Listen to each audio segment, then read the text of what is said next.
ಮಣ್ಣಲ್ಲಿ ಮಣ್ಣಾಗಿ ಹೋಗಿದ್ದಾಳೆ. ಆದ್ರೆ ಈ ಎಂಡ ಕಂಡದ ಸಾಮ್ರಾಜ್ಯಕ್ಕೆ ನಾನೇ ಕಾತರ ಕಾರ್ಮೈ.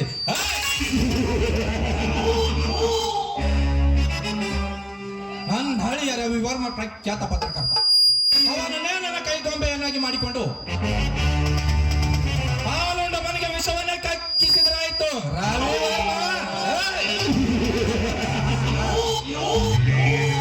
ನೀನು ದೇಶದ ಭವಿಷ್ಯವನ್ನು ಪೆನ್ನಲ್ಲಿ ಬರೆದರೆ ನಾನಿನ್ನ ಕಥೆನ ಕುಡಿಯೋ ವಿಸ್ಕಿನಲ್ಲಿ ಬರಿತೀನಿ. ನನ್ನ ಹಕ್ಕು ನಿನ್ನನ್ನು ನನ್ನ ಕೈಯಲ್ಲಿ ಕೊಟ್ಟಿದ್ದು ಯಾತಕ್ಕೆ ಗೊತ್ತಾ? ನಿನ್ನ ಆಸ್ತಿಯಲ್ಲಿ ನನಗೂ ಕೂಡ ಸಮಭಾಗವಾಗಲಿ ಅಂತ.